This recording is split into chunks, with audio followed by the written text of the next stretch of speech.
Hey everyone, welcome to the video on context for Fantomina. Now that you know that we have jumped forward about 60 years in time to the 1720s, as it were, I just want to say a few short things about 18th century England as opposed to the Restoration England that Milton late in his life found himself in. Um, I suppose one interesting contrast is while Milton finds himself in the wake of a bitter civil war, that divided the country of England into two opposing factions.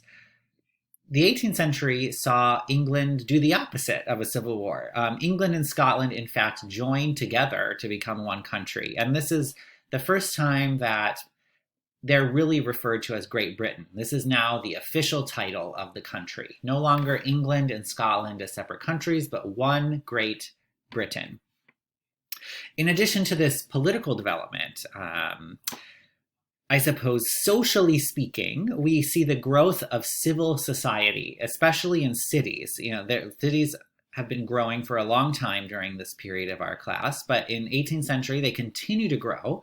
And part of that growth involves kind of social venues for interaction: theaters, coffee houses, concert halls, pleasure gardens, lending libraries, picture exhibitions, and shopping districts. I got this list from page 4 of volume C of our Norton anthology. So there's an increasing emphasis on social life. Remember how that became an element of focus in the novel for one critic, Hillis Miller. In addition to this rise of civil society, we have the rise of politeness as a social code. There is a way of behaving that is polite, and there is a way of behaving that is not polite, that is rude.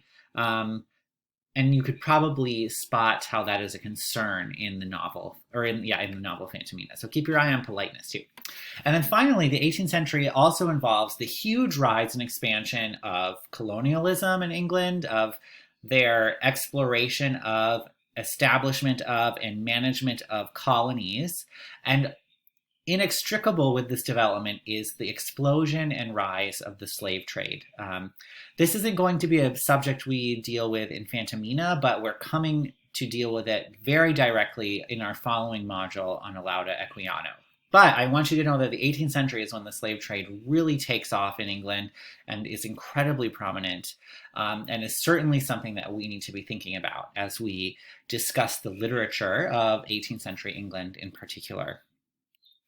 When it comes to Eliza Haywood, we don't know a lot about her, in fact. And so I can really just tell you 3 things. We know that she worked as a professional actress for a time. We know that she had an unhappy marriage. We're not exactly sure for what reason, if she simply didn't like her spouse, if he left her, if they were unhappy with one another, if they in fact had an open marriage. There are rumors to all of these different effects in the writing of the period, but we just don't know which one is true.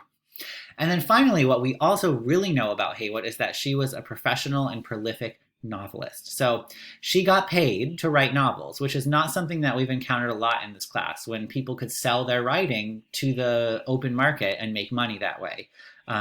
Eliza Haywood wrote so many novels and got paid for them. So that's something I think that is important to know about Haywood. Now, finally, a pressing question, as always: what were they wearing? So we're here under the reign of George I. And I think these images might be useful for us as we kind of mentally think about our 2 main characters in Fantomina. The male character named Beauplaisir, we could easily see probably wearing any one of these outfits, especially to the theater, especially when he's out on pleasure walks and dates with different versions of Fantomina throughout the book, or the young woman. So I think this is a great image of what Beauplaisir could be wearing. We could say the same about Fantomina, especially in her various roles as, let's say, maid, as widow, as someone traveling to the theater. And I have to say, this is like the look that I'm most obsessed with. I feel like it's like some kind of salt shaker chic look. But like, just imagine having your whole bodily shape just enveloped in this gorgeous cape. I just don't think you can do better than that. So thank you, 18th century, for this gorgeous salt shaker cape. That's all I've got for context. At this point, you can choose to just go do the reading or move on to the themes video, but either way, I'll see you to talk about themes in Fantomina very shortly.